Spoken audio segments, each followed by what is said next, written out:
En las historias, un buen villano suele ser mucho más importante que un héroe. Un villano puede ser, por supuesto, el protagonista, y muchas veces llega a debatirse si las motivaciones que guían a un villano son tan malas como a primera vista pueden parecer. En ocasiones, las líneas que marcan lo que conocemos como el mal son tan delgadas que en realidad es difícil hablar de un villano en general. Incluso podemos decir que el tema de la maldad, de lo malo, es un tema muy amplio, por lo que simplemente querer plantear qué es el bien ya es por sí un problema. Esto nos arroja que en ocasiones tengamos personajes que para una cultura podrían ser considerados como villanos y para otra puedan ser considerados como héroes.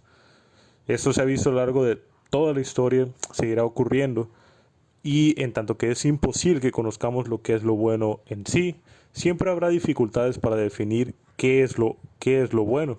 Y por lo tanto, la interpretación de un villano siempre cederá a eso, a qué consideramos como un villano. Esto está relacionado a que no existe una fórmula perfecta para crear uno. Es constante, por supuesto, bastantes fórmulas en un amplio repertorio de historias para repetir rasgos de un villano, que parecen funcionar, por ejemplo, el amigo traidor, el que quiere destruir a la humanidad, alguno que desea justificar sus acciones, el demente, el poderoso, alguno aburrido y que simplemente actúa para entretener a los demás, y muchas otras construcciones más usuales en la figura del villano. Al respecto, me atrevo a aventurar que alguna sorpresa siempre es interesante. Por supuesto, hay que buscar la manera de que existan nuevos villanos, de que existan nuevas formas de interpretar el mal, villanos que nos conquisten, que nos convenzan de su maldad, a veces con justificaciones, a veces sin ellas, pero buscando una nueva esencia en ello.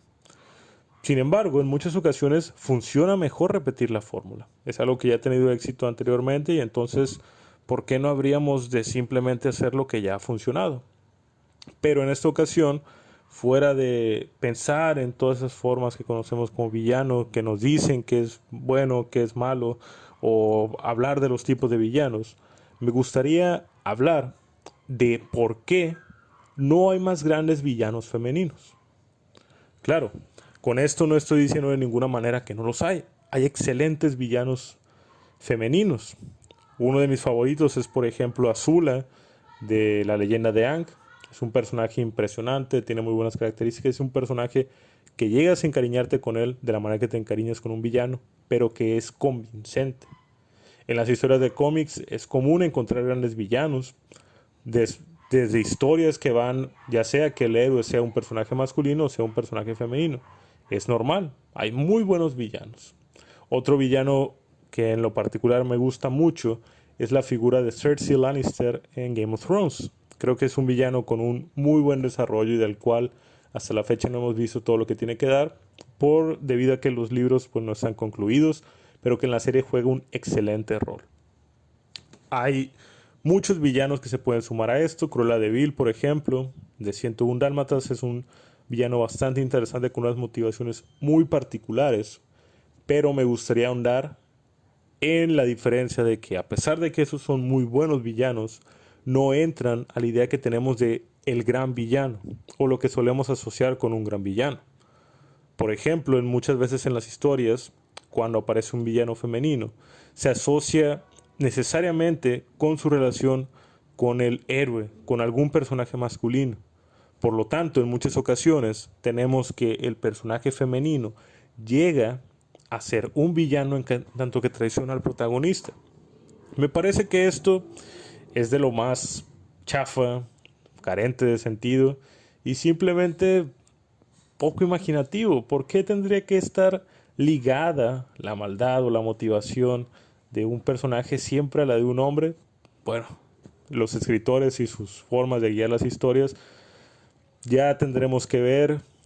Por supuesto, insisto en que debe haber muchas otras historias que no necesariamente sigan esta línea, pero en el imaginario colectivo, para la mayoría, siempre permanece esta visión de un personaje femenino que está ligado en muchas ocasiones a un personaje masculino.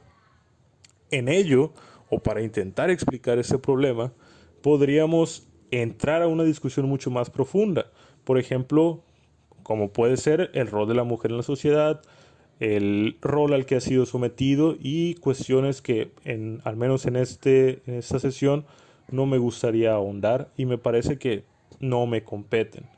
Pero lo que sí es que hay una figura muy usual en las historias que me parece ha minado y ha evitado que tengamos más personajes femeninas, más villanos femeninos interesantes, que es la figura de la femme fatale. ¿Hasta qué punto, les pregunto, no es la femme fatale un enemigo de buenos villanos femeninos más que una ayuda? ¿Por qué? Porque para que sea un buen villano debe tener buenas motivaciones, debe tener un buen trasfondo, debe tener muchas cosas, debe tener algo creíble. Pero aparte, la femme fatale hace que aparte de todas esas características, esta villana tenga que tener además sensualidad, seducción, belleza, estilo. Entonces, ¿por qué le pedimos esto a una villana cuando un villano no debe serlo? Obviamente hay villanos masculinos que son seductores, que nos conquistan, que tienen carisma, pero también hay unos villanos que simplemente nos causan repulsión. Entonces, ¿por qué no puede haber una villana que nos cause repulsión? ¿Por qué su figura de villana tiene que estar sometida a cánones estéticos que nos convenzan? Me parece que esa es una de las más grandes dificultades que tiene que superar la escritura, la creación de una villana. Primero, que tiene o en muchas ocasiones está sometida al rol del héroe, al rol de algún protagonista masculino, y eso es la que la configura como una villana. Segundo, que junto con todas las características que por sí construir un buen villano es difícil, tiene que estar a la altura de los estándares que se consideran para un rol femenino. Entonces es natural, viendo estas dos dificultades, que haya muy pocos villanos femeninos auténticamente buenos en la literatura, en los cómics, en las películas. ¿Por qué? Porque siempre están sometidos a esas dificultades. Siempre es ese factor constante de una mujer que se revela, que es traicionera, pero que tiene ese factor seductor. La pregunta sería entonces, si le quitamos todo esto a la mujer, o sea, si le quitamos esas dificultades, ¿podríamos construir un buen villano femenino? Me parece que sí, que sería una mucho mejor villana, porque nos concentraríamos esencialmente en las características que como persona a final de cuentas la guían. Pero a la vez nos enfrentamos a una dificultad. ¿Por qué? Porque queramos o no, el rol que se le ha asignado a la mujer marca en gran medida que estas sean las características que están establecidas. Por lo que nos vemos en una dificultad de qué hay que hacer primero, redefinir, recambiar, deconstruir, degenerar o la palabra que sea, este papel de la mujer para tener mejores villanas o crear mejores villanas para ayudar a deconstruir el papel de la mujer en la sociedad. Es fácil, es necesario conocer que la cultura es una cuestión de intercambio y se van formando entre ellas. Entonces necesitamos redefinir para que nos ayuden. Y que ese intercambio a su vez redefina el concepto que tenemos de mujer. Por supuesto, es algo que no se puede quedar solamente en eso, es un intercambio constante. Pero me gustaría saber qué opinan ustedes. ¿Por qué no tenemos más grandes villanos femeninos en la historia? ¿Cómo podrían construirse mejores villanas? ¿Creen que la figura de la villana realmente está sometida a esas dificultades? ¿Creen que la femme fatale es necesaria en la historia? Les ha hablado Poseidón y les deseo buenas noches.